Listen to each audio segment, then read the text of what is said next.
independent fire! Fire up!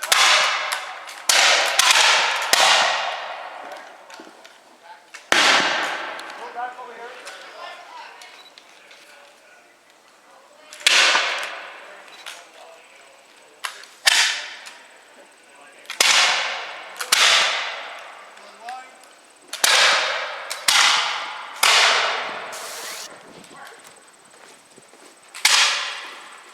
Regular, sir!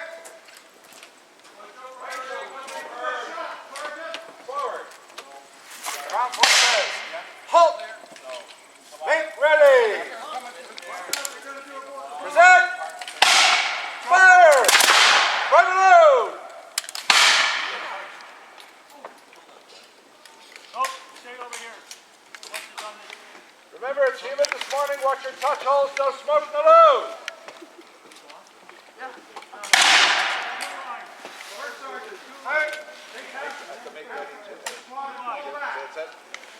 Make ready! Present! Fire! Fire and load! Yes, sir. Rookie! Terrain! Focus as well. About face! 4 paces. 1, 2, 3. Reload.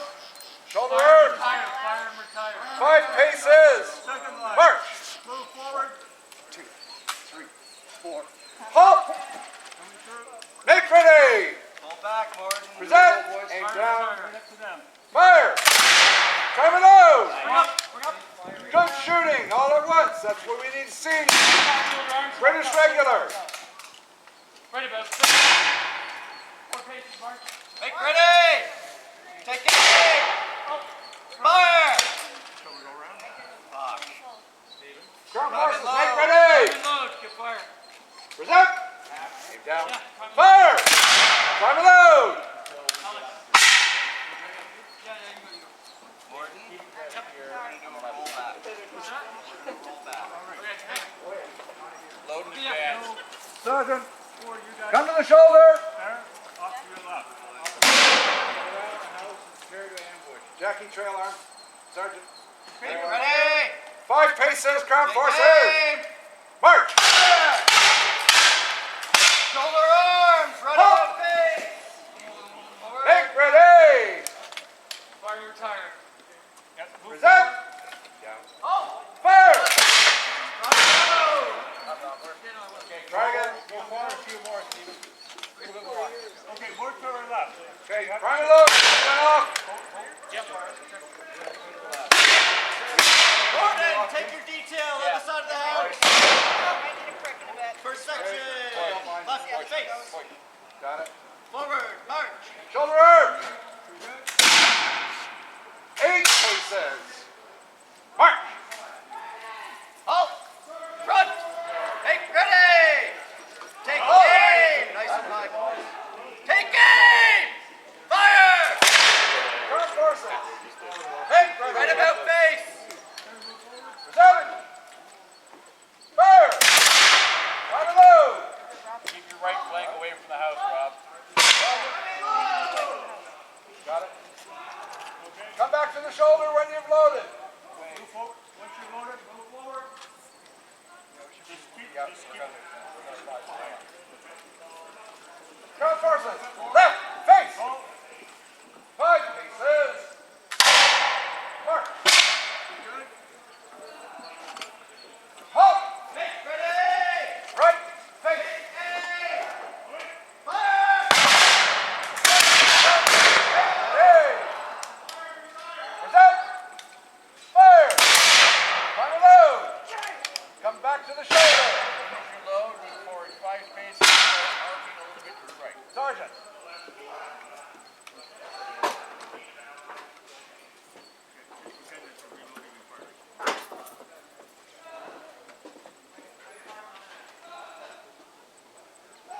Ground forces.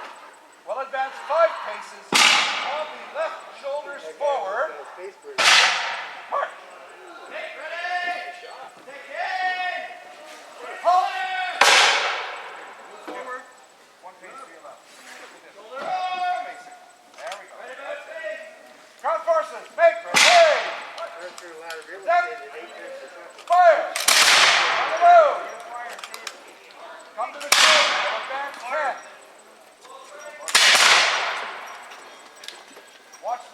attention if we get close.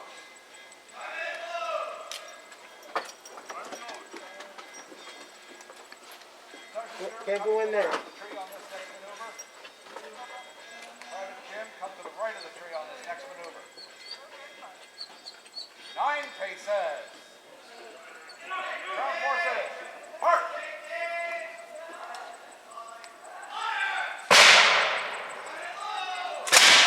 Halt.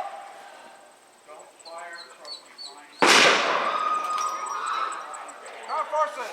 Make ready. Present. Fire. Prime and load.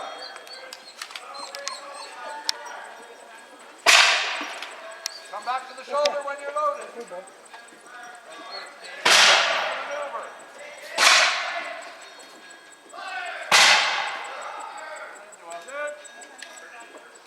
Ground forces. Will advance 9 paces. All the left shoulders forward. March.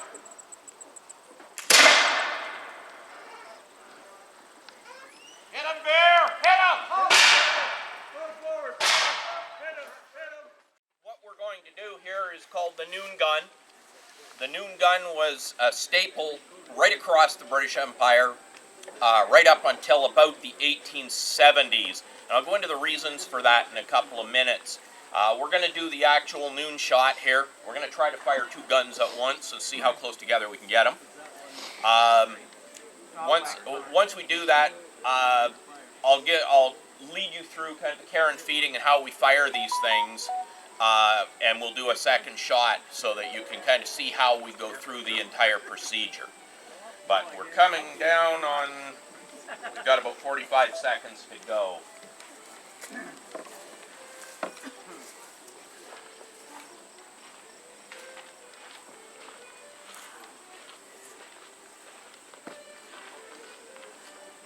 Seconds, advance loon stocks.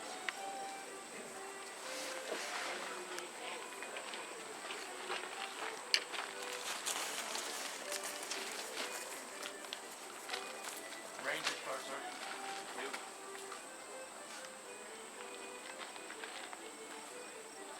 10 seconds, prepare to fire.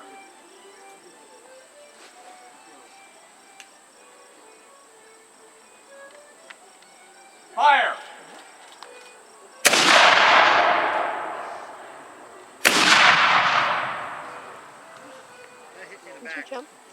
Check my back, check my back, check my back!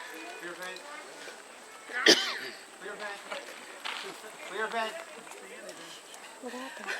Got hit in the back. Will pop. So, It looks like the will might be down. back in the, Stop vent. Where's me? from about the 1600s to the late 1800s, Hit me in the back. time as we know it, the day was run a little differently. The day did not start at midnight. It started at noon. Legally, any document dated for a particular day was dated afternoon on that day, and that day ran until noon the following day. Therefore, at every naval base, every major military installation around the globe, the British Army would fire a gun, or the Navy, whoever happened to have the responsibility for the installation, would fire the gun as close to noon as they could reckon it at local time. This was often done by taking a sun sighting with a sextant. If they didn't have a clear line on the sun, they would use timing based on the best watches that they had available at the time, which were probably within about a minute a day at that point. So the reason for this was to mark the legal beginning of the new day, and this is actually still done. If you ever visit Halifax, they still fire the noon gun from the Citadel, and you can hear it all over the city. So this became kind of an institution. Now, at various points around the world where the British Army and Navy still have bases, they will sometimes still fire a gun, except they're basing it now on Greenwich Mean Time. So depending on where you are, it may actually be the 1 o'clock gun or the 4 o'clock gun. But they still do a gun ceremony. The places that are still allowed to. Unfortunately, in our modern society, we get a lot of people who like to complain about things. And a lot of these old ceremonies are going away because of it. I'm going to lead you folks through how we do this. Now, to load one of these guns for a single shot has to be done in a number of steps. And I'm going to call the steps out loud, and the crews are going to go through them, and I'll kind of describe what's going on. Worm piece. The implement that they're using looks like a big corkscrew. And what they're doing is they're sending that down the barrel to make sure that any bits of the previous shot's casing that were left down there are cleared out. We don't want an ember down that barrel. Advance linstock, or advance the sponge. Linstock, jeez. Getting a little ahead of myself. Are you new? Yeah. Newly awake, I think. The sponge, the thing that looks like a big Q-tip that these guys are using, is now dipped in a bucket of water, and it's shoved down the barrel, and it's a tight fit down that barrel. Sponge piece. They're also plugging the touch hole at the back of the gun. That means that as that sponge goes down and is pulled back out, not only is it wetting any embers that are down that barrel, but it's also causing a complete vacuum down there. So there's also no air for an ember to get to stay afire. Between those two things, we pretty much guarantee that any ember that's left down that barrel is out. And the reason for that is that when we introduce the next charge into that barrel, if there were a live ember down that barrel, we'd take the gunner's hand off. And our gunners really are, it's becoming a dying art. We don't want to lose the ones we have. Advance cartridge. Now you'll notice that the cartridges are being kept in boxes well back behind the gun, away from any errant sparks that might come back towards the magazine. Is now moved forward to the person standing next to the gun. Load. The charge is introduced into the barrel of the gun. Ram down cartridge. They now take a rammer and push that all the way to the back of the barrel. This positions the charge underneath the touch hole. Pick and prime. They're now using, yeah, they're well out of range. They're now using a big needle down through the touch hole to poke a hole in the top of the charge. The next thing they do is they take what back in the day would have been a piece of goose quill. And goose quills, of course, are hollow, so they fill it up with very, very finely milled gunpowder. And they just cap the top of it off with a little bit of beeswax. What they do is they put that quill down into the touch hole so that it goes right down into the charge. The linstocks, which are being held at the back here with the piece of rope on them, are burning on one end. It's called slow match. It's cotton rope that is chemically treated so that it burns very slowly, not unlike the tip of a cigarette. When that is touched to the goose quill, it burns through the wax immediately, touches off the finely milled gunpowder in the quill, transfers that explosion of powder directly into the charge, and fires the gun instantaneously. None of this lighting the fuse and standing back and waiting like you see in the movies. That's not how it's done. You can't track a moving target that way. Advance linstocks.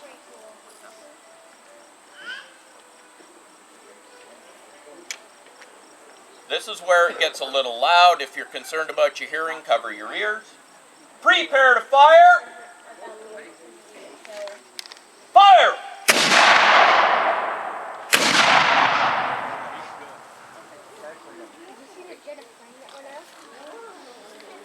Now that they've done that, they will actually go through that entire procedure again to make sure that gun is completely clear.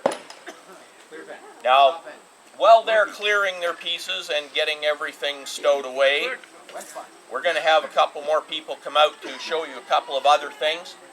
So I'm going to introduce our friend from the American Forces over here, who's bringing a very interesting little toy and a very rare one out to play.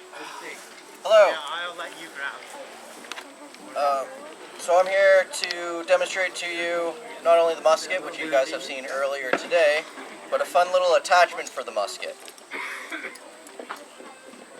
which I just need to dig out of my pack here, is a cup discharger, which fixes on to the end of the musket. So this would be used, they would load it with powder and everything, but not the valve, and an incendiary round would be put into the top of the cup, and then would be launched at a distance. Used very, very often with naval engagements to light the other ship on fire, catch sails on fire, also used in a number of sieges, but not as often. We're not allowed to shoot incendiary rounds because they're highly illegal. However, what does also fit down the barrel is a tennis ball. So, I am going to load and shoot this off. Hopefully it works. My gun has been very temperamental this morning. I didn't fire a single shot in our skirmish because they're notoriously unreliable. Alex here. So once we're done down range, he's going to be my runner and go and fetch the ball for me. I'm going to clear the powder, so I'm going to be doing it from over here. They were talking about this when we were standing over there. Can everybody see well enough? No. Okay. I would clear these scurvy lot out of your view if they were in. Alright, so we're looking for green and black because it singes the off. He's gonna shoot it now, I think.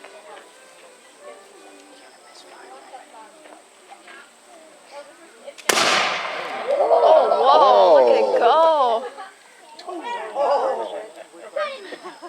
I think that's the best range we've gotten on this piece. Very good.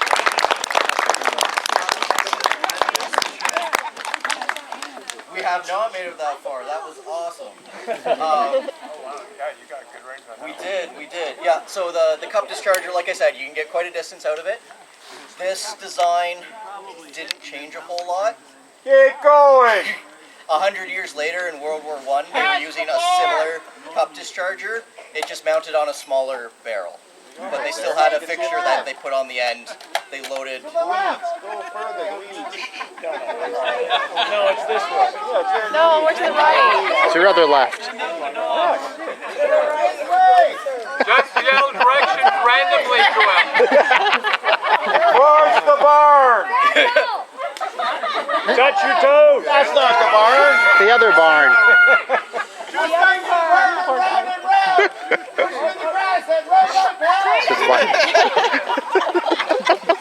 So 4 years ago at this site, we did a timeline event, and we had a number of World War I gentlemen here as well. They had their Lee Enfield with their cup discharger, and we did a side-by-side comparison. They were about equivalent, and that's 100 years difference in the age, from 1812 Napoleonics to 1914, 1916 World War I. So a lot of change in the firearm, but not a lot of change in the discharger. Provincial Marine, can I form a line? Provincial Marine, can I form a line? Yeah, ready? So ladies and gentlemen, well, we've got a few minutes to burn. We'll get Colin up here in a second.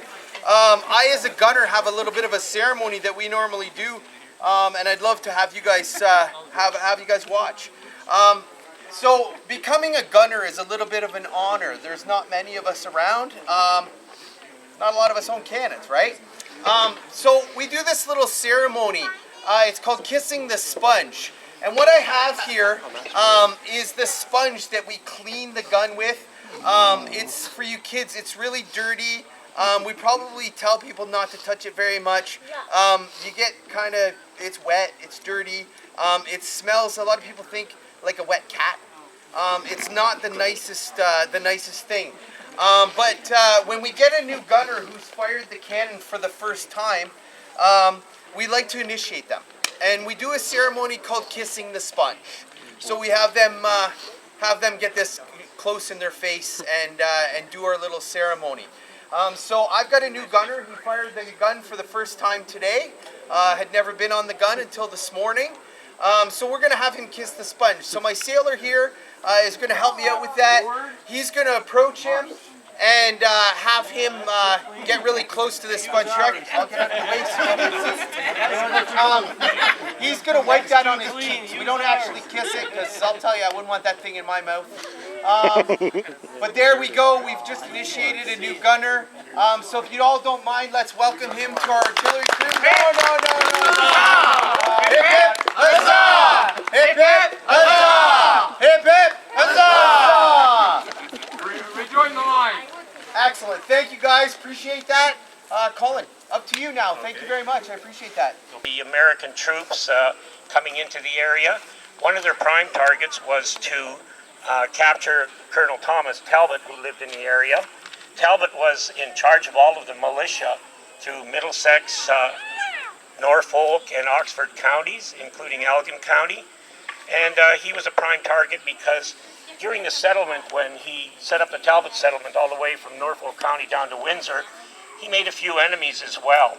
And some of those people turned to the American forces to assist them in trying to capture him.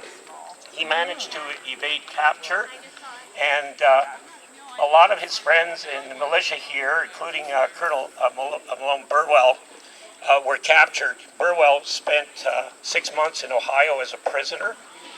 So their prime goal of going through the area was not to have major battles, but to burn down the mills, to burn down people's farms and houses, to steal all of the food that they could. They'd take cattle and anything else that the troops could eat. So there were a lot of these things that occurred where they would try to burn down basically the settlement. So it was kind of a slash and burn as they went through. Today we're going to witness a small skirmish between American and British troops. A lot of the militia who joined the British as well would be out on the battlefield. We have two cannon crews here on the left. We have an American cannon crew. It has a 3-pound cannon. That means the cannonball that they will be shooting out of it, if there was one in there, would be weigh 3 pounds. And on the right here we have a British unit with a rather larger brass cannon. And there looks like they're ready to shoot here, so we're going to start off with a bang. Thank you. Cannons are a little bit louder than the muskets. Some of you were here for the cannon demonstration at noon. You'll notice that in between each shot they have to clean the cannon out, and they use a wet sponge to get any sparks that might be down in there, because if they don't get that out of there and they put in some new gunpowder, there could be a really big bang, and the fellow who pushes it down is going to lose his arm. Oh, okay. That'll be for a minute. Nope, good.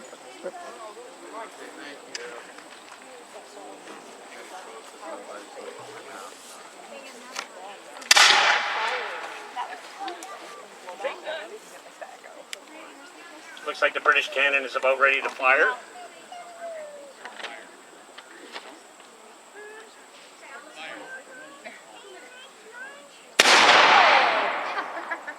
That was a good That was bang. loud. Yes. That was loud. You might notice up on the hill by the buildings there are a few individuals. What we have there are, looks like some scouts, probably for some of the British regulars and some of the militia that may be in the area. They know that the Americans are around somewhere, probably hiding in the woods off to the left. Americans are about to fire on the British again.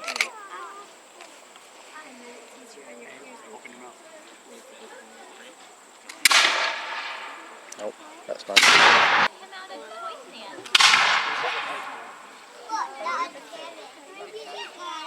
Like, yeah.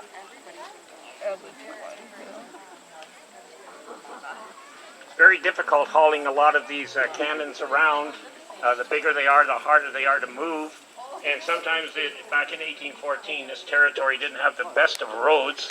I know probably some of them are still not the greatest of roads to move the cannon along. Very often, the smaller cannon would have to be dismantled and carried by hand across any rough terrain if they had to. Looks like the British are going to fire again.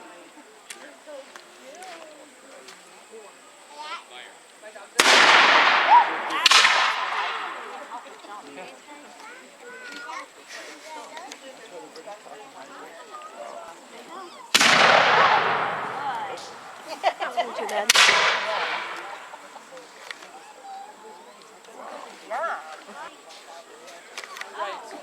You mean my dad? Oh, that's not bad. Yeah, what did he call him? The powder monkey, right? The blue and white sleeve? Yeah. That's my dad. He's a great reenactor. And I think Not sure how many cannon fires we're going to hear this afternoon. These guys haven't been out for over a year and a half, so they've got some gunpowder to burn here. but like, get it? Blow it? Is he the one that wanted to like cleaning the Grass or anything. Looks like one of the American cannon crew has been hit with fire from the British. Lying on the ground, probably got some shrapnel. Oh, that is sad. Yeah. Is he the one that the guy Remember Matt talking about reenactment and like and acting like he was the cowboy? you walk in and like yeah, see the right away they're just fine like on their phone. Like whatever. Okay. Yeah, that guy in the Oh, here comes John. The British are going to fire once more, I think, hoping to knock some of the American cannon crew over.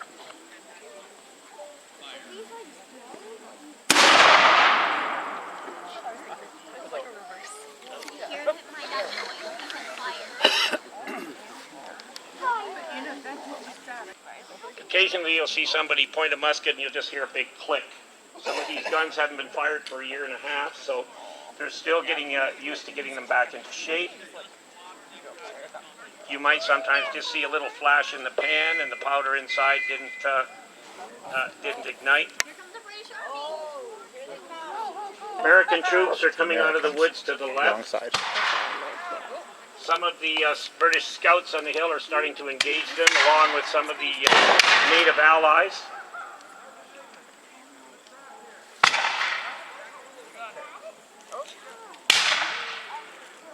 To the right, some British regulars are coming out of the woods. There's my friend Sophie. See the smaller one? The younger one? That's Sophie. She's one of the most young reenactors. Cannons shut down. Some of the cannon crews have grabbed the muskets. Are going to engage with the enemy.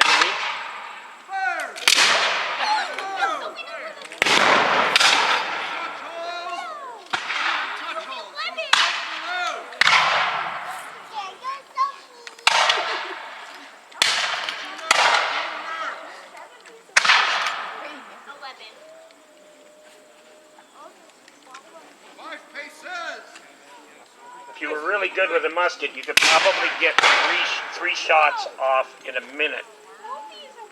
Most of them will probably get 2 off. Between shots, they have to pour powder down the barrel. Then they have to put powder in the pan.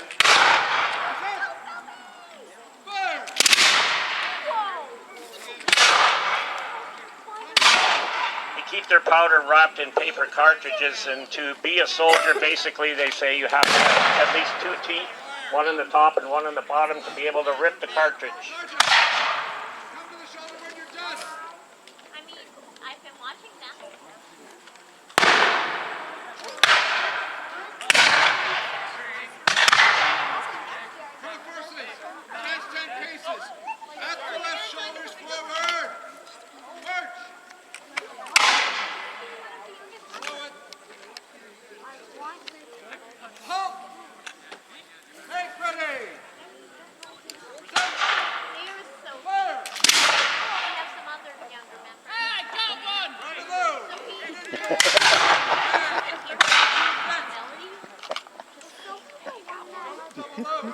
Not sure how many people we'll see die here today. Yesterday, Yeah. had a few soldiers didn't want to die because the grass was wet.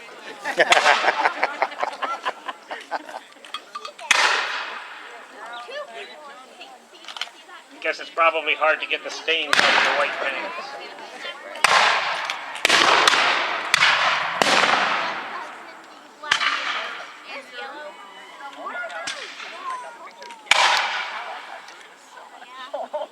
Gun forces, concentrating on the gun crew. March ready. Present. Fire.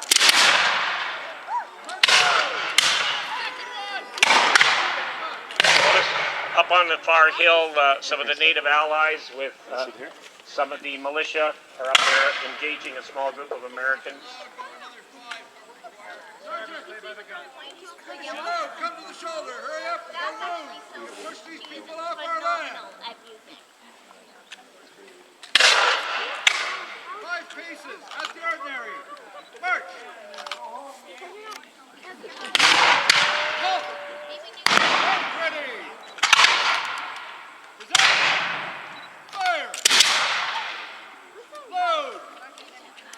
That guy. Straight. Yeah. And the white stripes.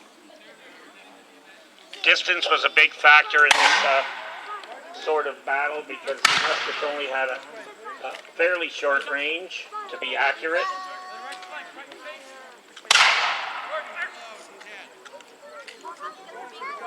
Shoulder your arms. Very move. 10 paces. March. So you see those bullets? They're actually made of paper. Halt.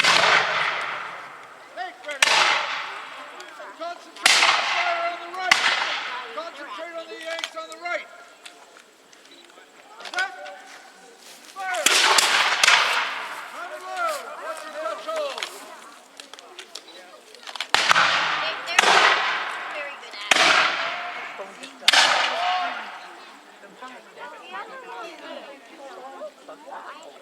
Looks like the bodies are piling up on the American side. Well, actually, they're just very good. They put powder in their guns, so like it's not hurting them. Interesting, huh?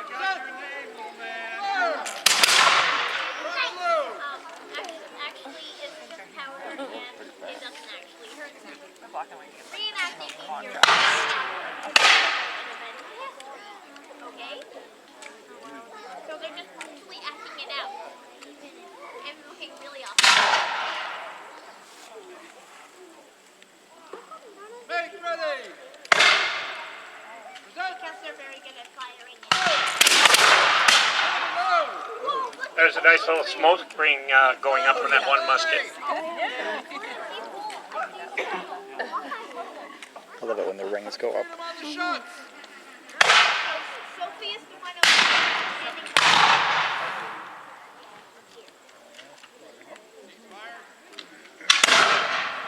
Fire. Ground forces. Fire. Looks like the two sides are going to have a little parlay. Stand back. They talk. Watch your muzzles. This is the part where they talk. Private Burnwell. Escort the sergeant. We're going to discuss There's no treachery. the battle, and very often, sometimes it could result in the surrender of one side, or sometimes it could just say, you know what, we can't get along, let's go back and shoot each other again. And hopefully that's what happens again here today.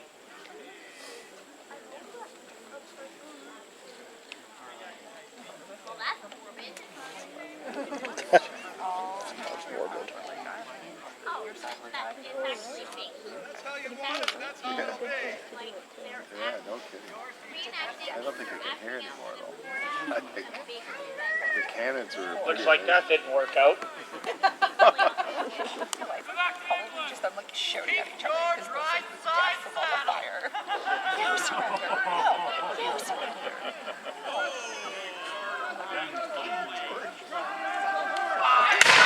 They're throwing insults at each other.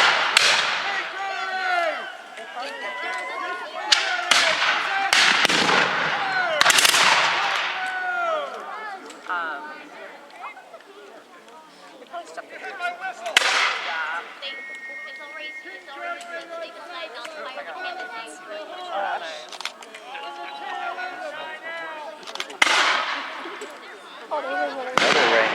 a good one.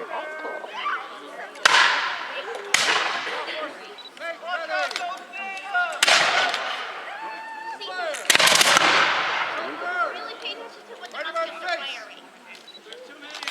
5 paces, right to me. March. Halt. That's not actually healthy. Someone's the one with the dies. And one of them dies. The Americans are slowly boxing the British into an area. It's actually fake.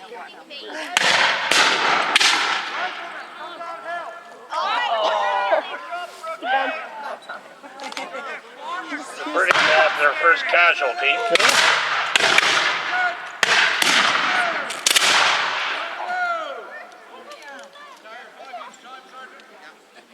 After loading, shoulder arms.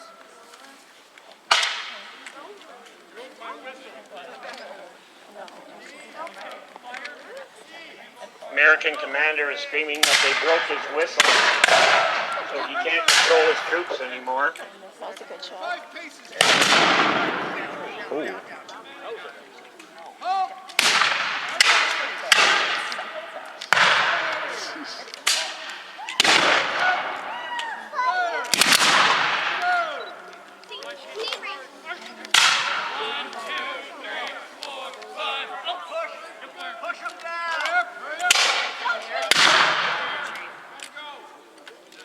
Back to the shoulders. Right about face. I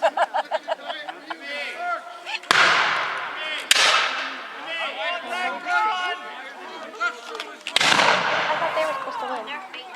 Ceasefire. Continue it on. The ceasefire. I think it happened. Slow down on the right flank. Ceasefire.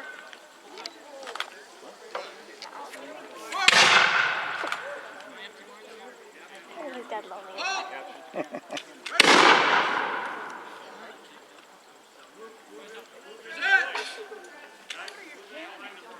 U.S. forces, stand where you are. Present. Set. Fire. Anybody respond? Make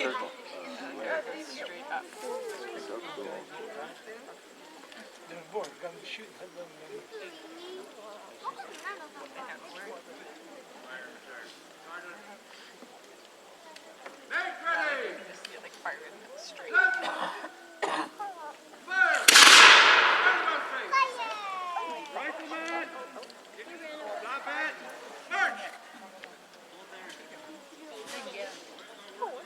The British are leaving the field of battle.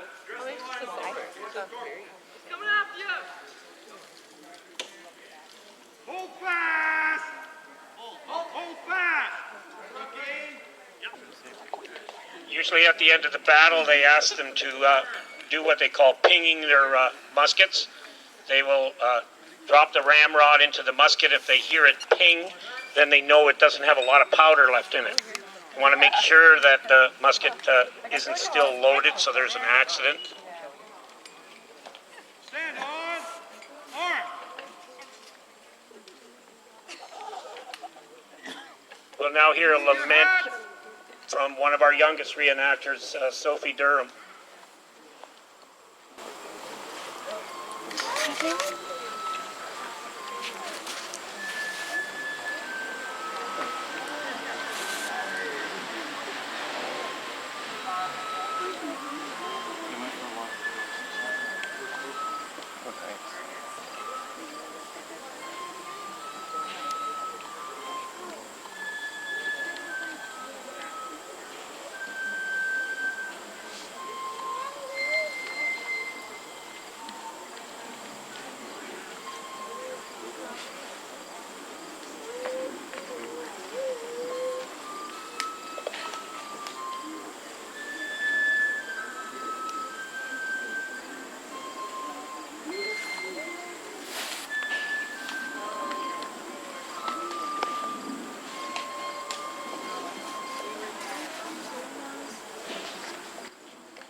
Dead or rising. U.S. forces, form up for parade. Get back here, you. The troops are going to form up in front of us, so if you wanted to get a picture of the entire group.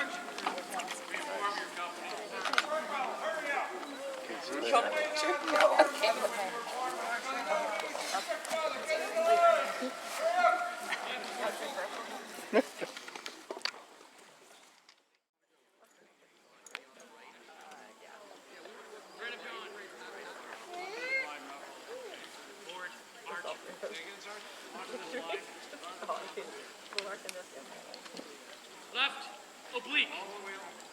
Forward, march. Halt. Right. Okay, that's fine. On the right flank, right face. Ground forces, halt. Forward. Forward, march. Halt. Ground forces, Front. right face. Forward, march. March. Halt. Okay, second squad. Just to the left. Just over.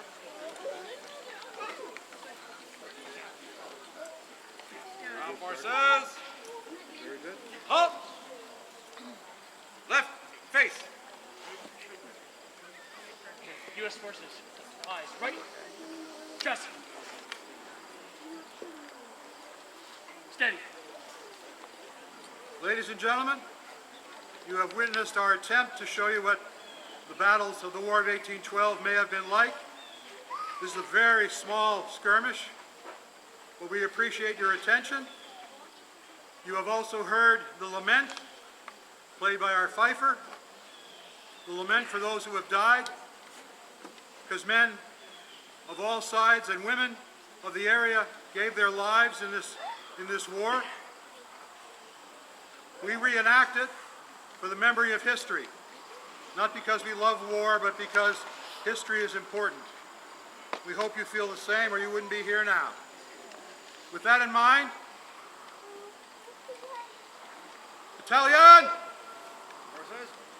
present, Present. arm, arm.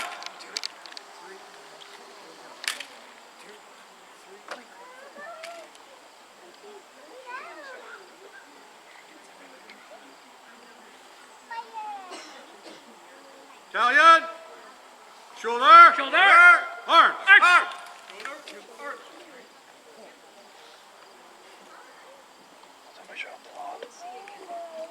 We thank you for your attention today. We hope this was educational and enjoyable if you like loud noises. We thank you for your time. We hope to see you again at other reenactments.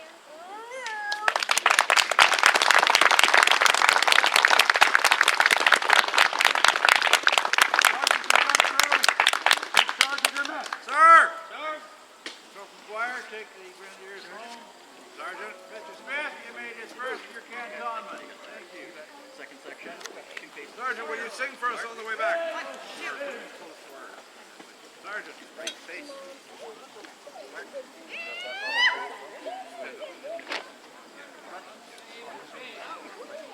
Ground forces, right face. Corporal Bilkin calling the Acadian. March. 17. Line. Folks, could you open a hole there so the troops can march through, please? If we're okay, we're sitting on a stool. Thank you.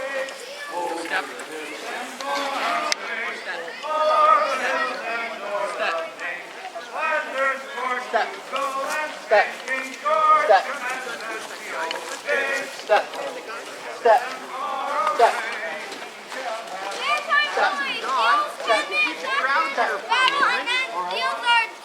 I've got a bit of a thing here.